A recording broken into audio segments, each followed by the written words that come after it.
Now, Raila Odinga's loss in the race for the African Union Commission chairmanship shifts focus to his next political steps back home. As analysts weigh his potential moves, one of the most pressing questions is whether the political camaraderie between him and President William Ruto has reached its expiry point.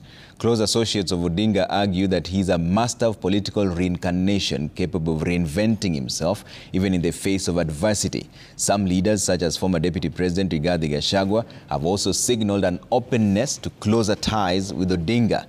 So what are Raila Odinga's options moving forward? Melito Letenges interrogates. While his bid for the AUC chairmanship position has ended, questions are now being raised about Odinga's next political move at home. Critics argue that it might be time for him to retire, but his supporters insist that he still holds the power to be the kingmaker in the 2027 elections. Of course, it is not anticipated, not even in the slightest imagination, that the broad-based government is going to collapse forthwith because Raila Odinga has lost the contest at African Union Commission chairmanship contest. It is also obvious that it is highly likely that the 4 ODM cabinet secretaries will be most unwilling to vacate their positions merely because Raila Odinga desires so now that he has lost the contest in Addis. Political allies close to Odinga have consistently maintained that he has a remarkable ability to reinvent himself and create new political narratives even after facing setbacks. The current political conversation is divided. Some argue that Odinga should run for president in 2027, while others believe he should align with President William Ruto to form a powerful alliance. President William Ruto must and is going to keep a very short leash on Raila Odinga. That short leash is going to be a costly leash, especially by the exchequer. And in terms of political strategy, Raila has to be maintained politically. Raila has to be kept nearly in the warmest corner of the kitchen for purposes of his peace of mind, but also the government's peace of mind.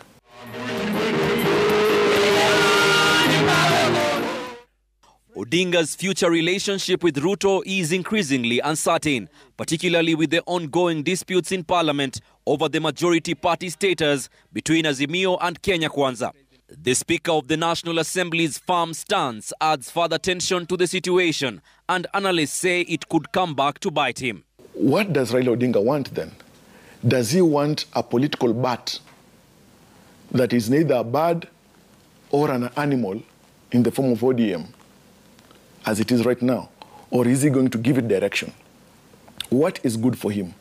When I talk about Raila Odinga and ODM getting into a coalition with Kenya Kwanza, it is going to be a strategic coalition kind of framework that will not be rushed just yet. If Odinga chooses to back President Ruto, analysts suggest he would likely negotiate for key positions for his allies in a broader, more inclusive government. Ruto has already shown goodwill by appointing Odinga's supporters to various government roles.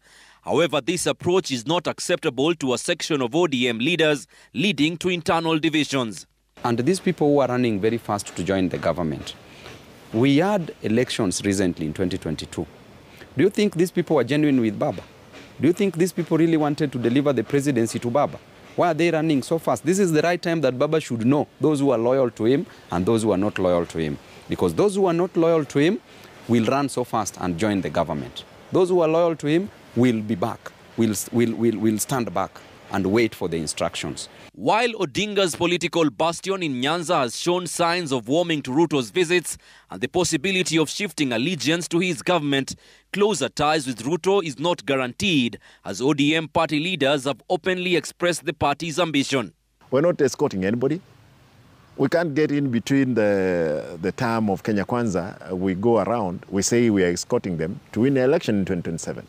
Our business is to get that power. Be it Baba is going to be the AU chairman or is not, ODM, we must capture power.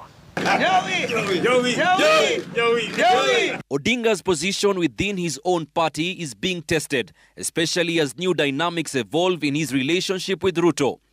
Meanwhile, political figures like Rigathi Gachagua have hinted at a charm offensive towards Odinga. Rigathi Gachagua and Raila Odinga are going to be consequential political leaders in the run-up to 2027.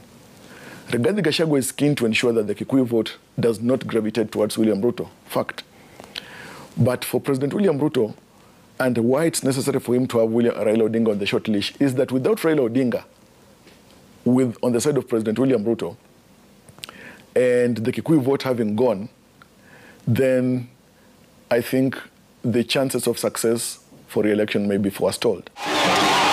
Regardless of whether Odinga decides to maintain his current political standing, one thing is clear. He will be a pivotal figure in the 2027 political succession, and his influence will continue to shape the country's political landscape. Melita Oletenges, Citizen TV.